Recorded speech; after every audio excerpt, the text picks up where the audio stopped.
The following episode will contain spoilers. You have been warned. You're listening to Cinema IRL, the podcast that throws you into the movie and asks the question, what would you do? I can tell you Scott likes to yell out of nowhere, but he doesn't have a reason for it. Find out the misery when you can't control it as he and Amber discuss I Swear. And now, Cinema IRL. I wish I could switch places for just one day. What would you do? Put yourself in my shoes. How do we handle this? What would you do? Put yourself in my position. What would you do? Now it's your turn.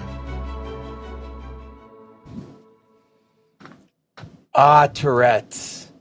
They get to say all the things to people that we all want to say to them, just not when you want to say it. Yeah, but that's the thing, though, is sometimes they say things not that they want to. I mean, frequently that they don't want to, and that's not even true. Oh, yeah. No, I mean, I'm just joking the fact that they at least in 2026, like, they could say something horrible in public, and if you know they have Tourette's, like, you know they don't mean it or anything. And there are awful things I'd love to say to people in public sometimes, but I don't have Tourette's, so I can't get away with it. Yeah, I mean, it's certainly not a license. Certainly not a license to. No. This is just me trying to come up with a funny intro. Try again. This one's try rough. again, Mr. Mental Health. You should be doing better. You don't worry. You're going to get plenty of Mr. Mental Health today. Okay, good. All right, so folks, welcome. We are talking about the film I Swear. And it is about a boy who grows into a man who has Tourette's. And he is first experiencing Tourette's symptoms in, I believe it was 1993, when he's around 14 years old. And, of course, nobody knows what this is. And he lives in a town in Scotland. And we follow his journey throughout life, living with Tourette's, and how his family deals with it, how people he encounters in the world deals with it, how kids at school, and when he gets up to adulthood, how it is to find a job and cope with it. First of all, the actor does an amazing job with this role. But secondly, this film, although it was a film and it had a story and we watched it and everything, it served the same intent as a documentary, because I learned a lot. And it actually is a real man's story. Even though they didn't say that in the film, they did show footage at the end from the real life John and whatnot. And I learned a lot. Yeah. So I've spent a little time on Tourette's TikTok. What's that? Just influencers who have Tourette's. It's a real thing, really? People who have Tourette's, or people who are... Yeah, like one of the most popular ones, and I might get her name wrong, I think it's Balin Dupree. You did that before this film? Oh, yeah. This is a thing? Yeah, no, okay. I've actually... And I've certainly been aware of Tourette's. It's... All jokes I try to make aside... Yeah, they weren't good jokes. I have ADHD, and amongst other issues, and I often complain about how ADHD is wrecking my life at times and how horrible it is. And it wouldn't wreck my life 0.1% as much as Tourette's would wreck someone's life. And flubber. So yeah, if I've done the math right, this guy's about 5 years older than me. And I definitely have a myself where 80s and even into the 90s, like, this wasn't a thing people knew or understood.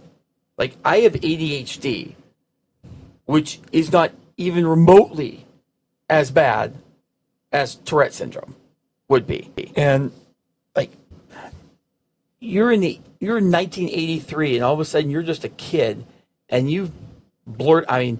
Listen, if I said half the things he said in the movie, we would be such an explicit language show for this one. But he just blurted out these seriously horribly inappropriate things, spitting and punching and... Yeah, and for those who are not familiar with Tourette's, that is the syndrome, is that your body takes control and you're along for the ride. It says things, it does things with your body, it makes you say things that you have no control over. It's a neurological condition, and it's often tied directly to your nervous system. Well, it's funny because when you say that, my first thought is when the movie started and he was 13 and his mom was taking him to get some clothes for school, the first thing I thought is that woman would make me a nervous wreck. Tuck in your shirt, do this, do that. I was like, oh, I was tense being around her. So I can't imagine that woman being my mom. That would create a nervous system regulation. Certainly,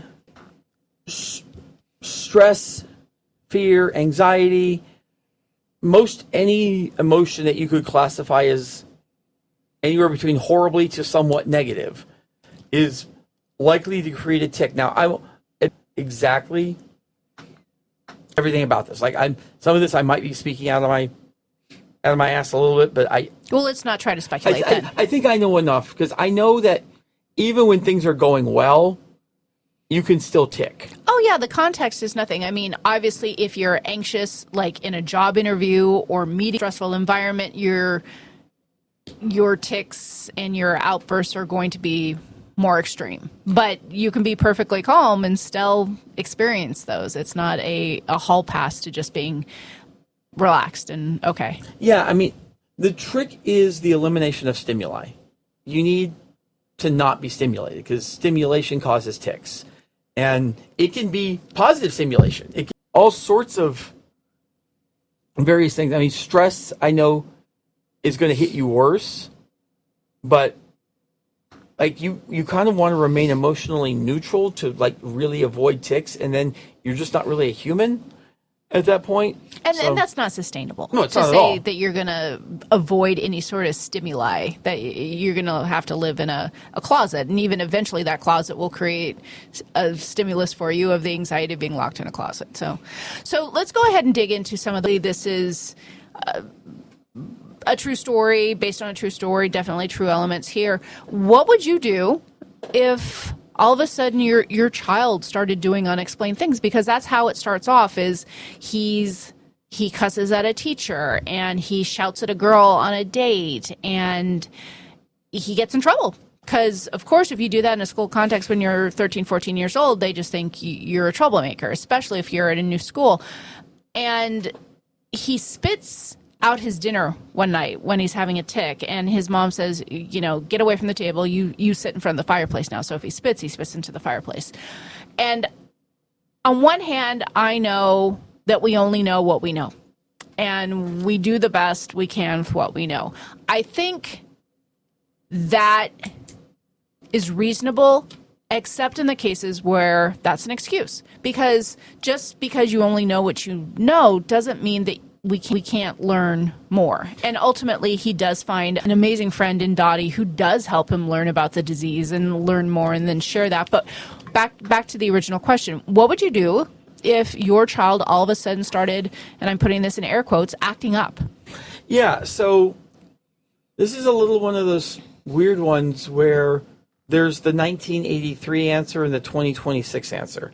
Well, I think you have to use the original time frame. I mean, you don't really know what's going on, but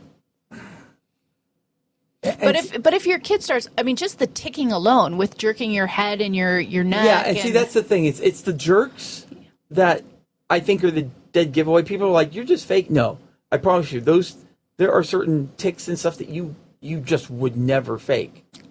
It's traumatic to the body to do that too. Oh yeah, I mean, I have had muscular tics in the past. Now, nothing like what he had. Usually it was just like an arm that would spasm. Yes, a little bit of a spasm. It was borderline. Mine actually came as coming down off of a medication, and while I was on it, which was no fun. But yeah, I'd like to think that 1983, I could look at him and say, there's something not right here. Like, this kid's been a good kid for 12 years, no problems, and then all of a sudden he's telling his principal to F off. Yeah. Like that's not just rebellion. That's 2026. Absolutely. Like, we know enough that I could see that and recognize it in 5 seconds. You could. And I think it depends on where you live. because certain communities, certain smaller towns, they might not have the awareness that maybe a robust school district would have, with lots of training and, highly educated teachers to look for certain things pertaining to that. So just check to see what color your state is. So, across the globe, though, I think it really goes back to how evolved your community is in regards to things like that. Yeah, because this one's really difficult because you're having someone who is saying some of the worst freaking things. Oh, yeah. And some of them, even though they may not believe, some of them are spot on, and some of them are like, oh, gosh, I can't remember one of the things he said. He said so many things. But if you were fat and he said, fat bastard, you'd be like, oh, wow. You have to be able to have the presence to realize this person doesn't know what they're doing, and you got to get over yourself and not take it personally. Yeah, and this is the one thing I don't. Yeah, and this is the one thing I don't know, and I don't want to pretend like I do know it. Is Tourette syndrome was first formally recognized in 1885 by French neurologist Georges Gilles de la Tourette. Is it sort of like when you're drunk, that like you lose the inhibition and you can say what your brain's actually thinking? But I didn't get that impression. I don't think so. No. But it's also weird, like, why the neurological condition goes to that extreme. So here was the thought I had during the film, and I don't know what year we have to go back to indulge my thought here. But at a point in time, there were not curse words. Does Tourette's go back to a time period where there wasn't really curse words in the vocabulary and they did something else? Or, and I guess maybe this is something, when was Tourette's first recognized? By now the intern will have told you, and I'm going to guess that it actually was probably late 80s, like 87, 88. But that's not so much my question, is really thinking about not when it was given a name, but when did this start happening? Were cavemen doing things? I guess I'm curious about the cussing part of it, because if we're in a society where cuss words don't. Tourette syndrome is a neurodevelopmental disorder caused by a combination of genetic and environmental factors. It is a condition people are born with, though symptoms typically first appear during childhood. Does Tourette's look different? Oh, there's... Yeah, I don't know where you got that. We've never had a society where cuss words didn't exist. Was there cuss words engraved on the cave walls? Probably. I mean, seriously, they varied in harshness and how you might say them. Summit you. That's kind of like an F-U. I mean, it really actually kind of is like an F-U. Yeah, if you're going to be Italian. I mean, we've always had them of some form. Yeah, and this is one thing I don't know about, and I'm not going to pretend to know about, is, this one, and ask the intern, what is something that you are born with? All right, let's get back to some what would you do with the film. So he ends up staying with his mom after all of his siblings go off and live their lives, and he's 23 or so, and he's still living at home. And his mom is very clearly... she's at it. Yeah, I don't want to know if she's embarrassed or ashamed, but she still keeps trying to fix him and criticize him. And, oh, you do that and that's terrible. And it's like, are you kidding me, lady? After all this time, do you not realize that he can't help it? And he... But at a certain point, it is still embarrassing because most people don't know. Yeah. No, I understand that. But when they're in the privacy of their home, she's still critical. And that's... I think that is the indictment on her as, her character, because even when they're alone in her home, he's still there being judged and apologetic. And I can't imagine living with this condition and then having the additional pressure of your mom, her mom, his mom. So along comes this woman who's the mom of a friend. Her name's Dottie, and basically unshackles John. You don't have to apologize. when you do this in our home. I know you can't help it. You don't need to apologize. And that alone felt so freeing. I felt such a sense of relief for him. That would make your tics go down immediately, just by knowing that you don't have to apologize for them. Because the tics themselves are a constant form of stress and be perceived. I mean, I can't. And that said, even in 2020, even in some more advanced, like, it would still be weird. Like, imagine if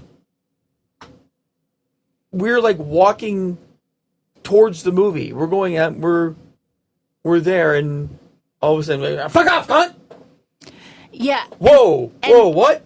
See, and that's the tricky part, and almost the part I didn't want to get into is it's hard to know, because if you live in certain areas, you do have populations of people who really do need professional help. Heroin addicts.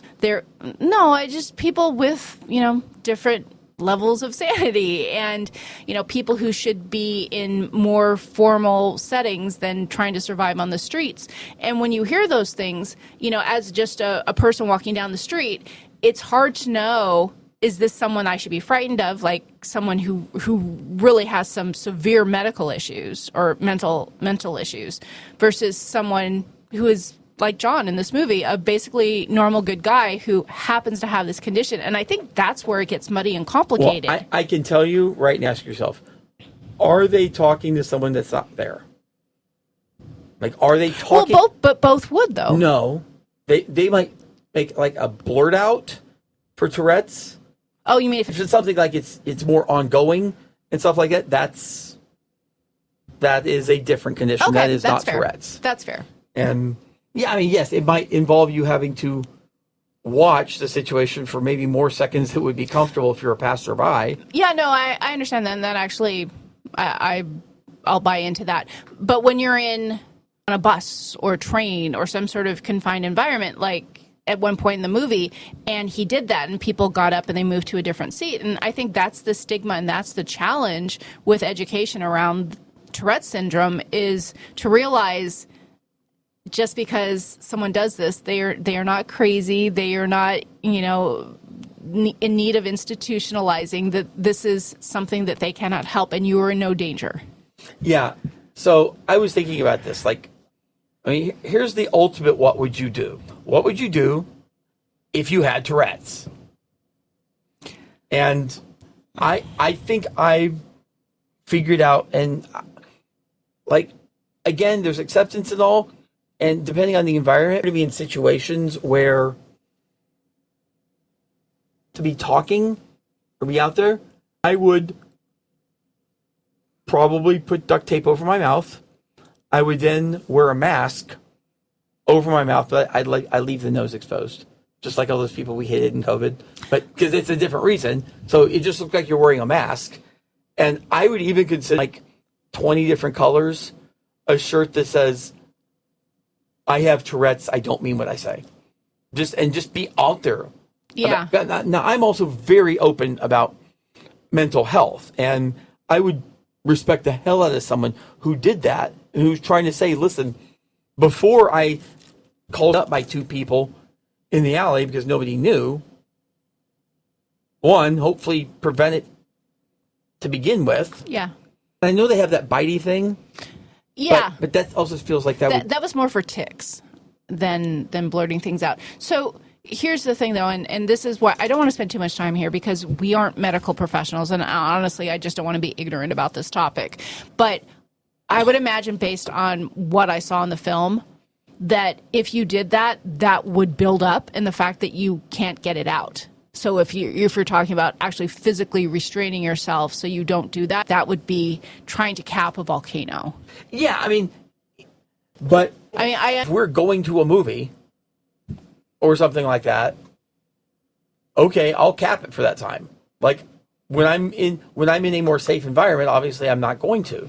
But and this is where I think it gets dicey, because we can say, oh, this is what I would do if I have a Tourette's. We don't frickin' know, especially if you talk about years or decades living with it. I'm sure your idea of reasonable or acceptable or unacceptable with time and circumstance, because I just, I don't even want to go there because I can't imagine what I would do. And it would seem overly simplistic to me to say, oh, I would do this because I don't frickin' know. I can't even imagine. I know that my inclination would be not to impact others. But then also, too, I think there's a point where you don't want to be a prisoner in your own home. You have this one life and you still want to go out and walk in the pub and do things. So I just don't want to be ignorant about this because I don't know. I know a little. Admittedly, a little, not a lot. It just, the societal pressure would be insane. So what would you do if you were Dottie, or if you were John in this case, where these two people find each other and Dottie liberates John? She says, you can come and stay at our house, getting him out from underneath the thumb of his mom, recognizing him and seeing him in a different way. So Dottie's situation was very unique in that she was a mental health nurse. Yeah. Had been a mental health nurse.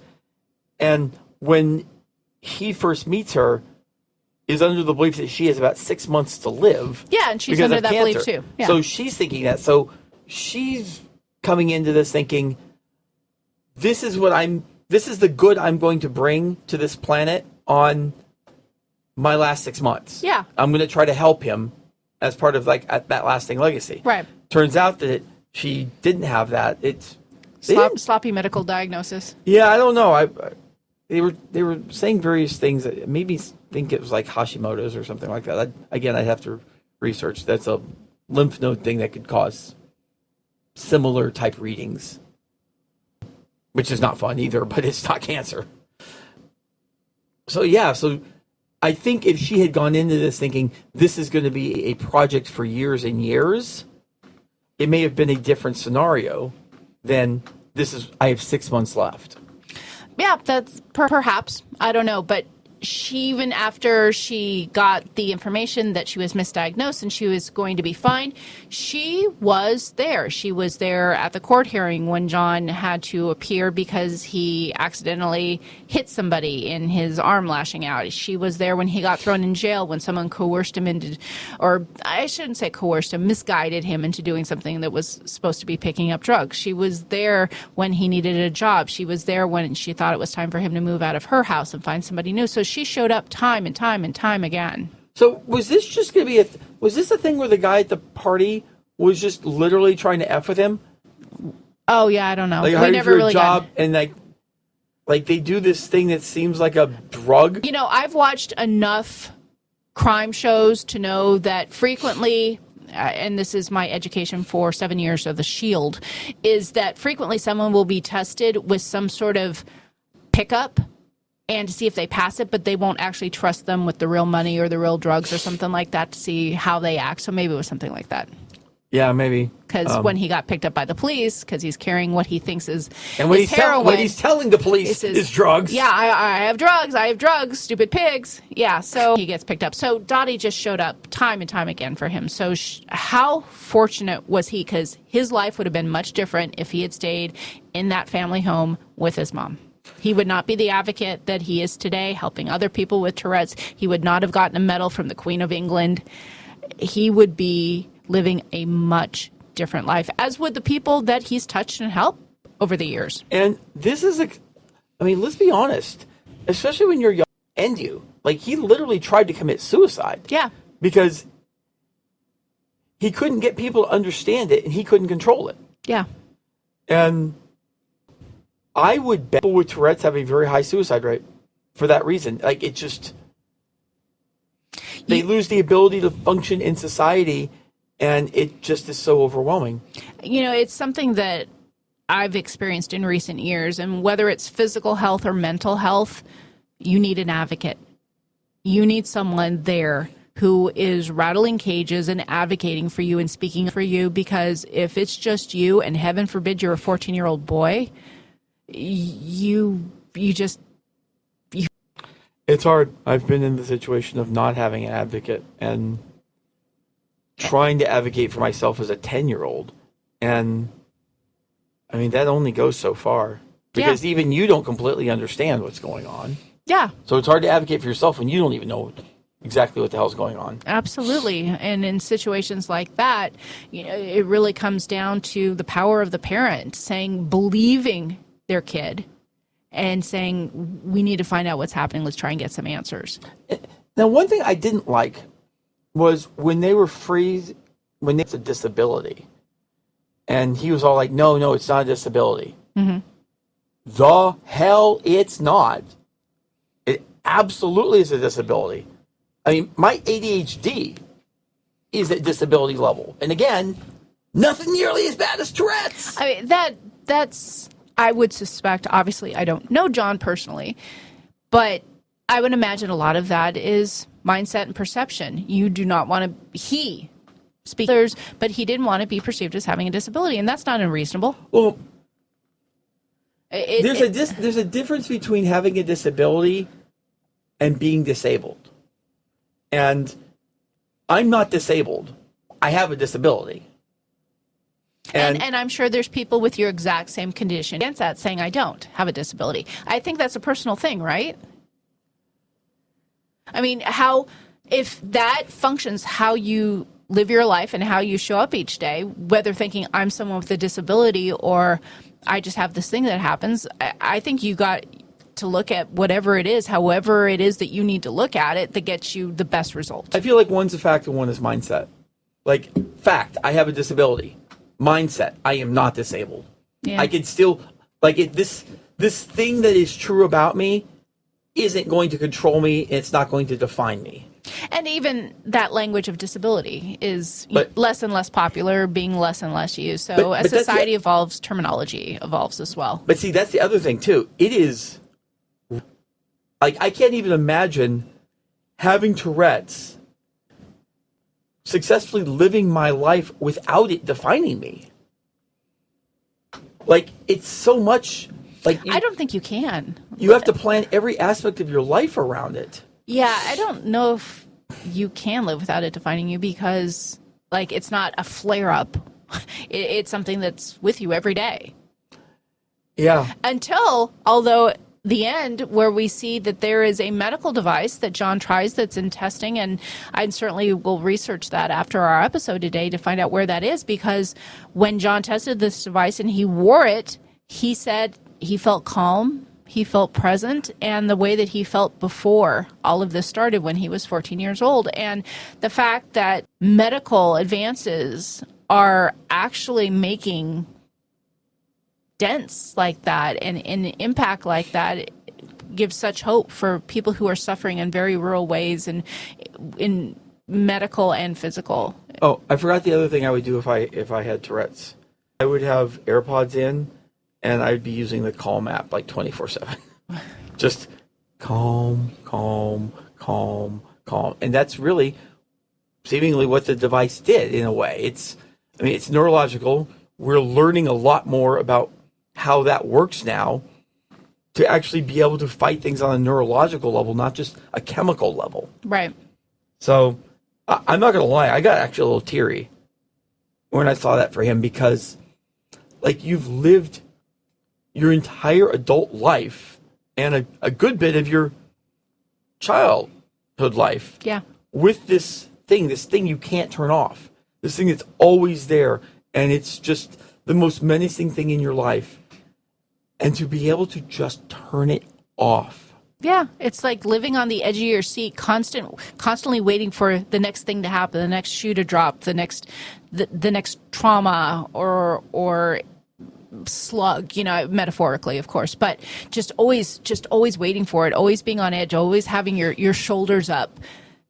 And then finally just being able to breathe that sigh of relief. I'm like, oh my gosh, I would imagine it's akin to prisoners of war when they're bombarded with loud music and bright lights and whatnot, and that you are so on edge. And then when that gets taken away and you're just like, oh, and you just collapse into being able to breathe. And I imagine that's what that device was like for John. Yeah, I have to think so as well. It was a truly outstanding story because it's one thing to have it and try to form a life from it, But it's something completely different to have it and how debilitating it is, and be like, and it's not just debilitating for the people with Tourette's, it's debilitating for society. Yeah. Because society doesn't know about it. So And to all the be like, families that are put in Yeah. that situation. to go from really not having a great life's purpose to having an insanely important life's purpose of teaching, helping people who have it, and educating the people who don't. Yeah, he went into hospitals and police departments and all kinds of different environments to educate people about Tourette's. And he held camps for kids and adults, and really taking what life gave him and realizing that he could make a difference for these people because there just wasn't that support system. And that is so incredibly important. So very inspiring movie. And I learned so much, and I was really inspired by, number one, not only John's courage and evolution to turning his life into something of so much meaning, but also the kindness of people such as Dottie, and that your kindness could literally change how someone else's life turns out, and then John's life impacts all of those other people and how they turn out. So her act of kindness impacts of people by lifting up John. Yeah, it's just, as a society, having to learn that horrible, grotesque things that someone can spew out of their mouth is not how they actually think about you. Yeah. And that they're words, and they're meaningless words. That's hard. I mean, Yeah, and when you talk about the families and the people around them, that education too of like, okay, you just got to roll with the punches when they call you something terrible or say something terrible. You just got to realize, okay, well, that was like a cough. That was an equivalent of a cough or clearing your throat to them. It just didn't mean anything, and you just got to go on. even when Dottie got smacked in the face, She laughed and because she we laughed saw the because original video. I was on of the it. wrong side. Yeah, because he had ticks on his right side. So, although later they had a scene where she's driving, and obviously they're in Europe, so she is on the right. And I thought, boy, if I was driving with someone who had a tick on the right-hand side where they hit people, I would ask him to sit in the back, just for the safety of us driving in a motor vehicle. Did you see when he went into the car with the girl, and they had the tick Yeah. off between the two? The tick off? Yeah, they were both ticking Oh, like yeah, mad. yeah. When he met one of the... When he took his right hand, Uh-huh. and he wrapped it around the seatbelt. Oh, I didn't notice that. Yeah, he wrapped it to physically prevent him From hitting her. from yeah. being able to do that. I And- didn't notice that. Did Yeah, I? and it's all about those little coping mechanisms and things like that. Well, and I mean, that's more than a coping mechanism. That's really saying I'm with someone else, and I know what can happen, and I'm taking ownership of that to make sure that I not only do I not hurt the other person, but I don't get in trouble for hurting the other person. Yeah, I mean, it's hard to do.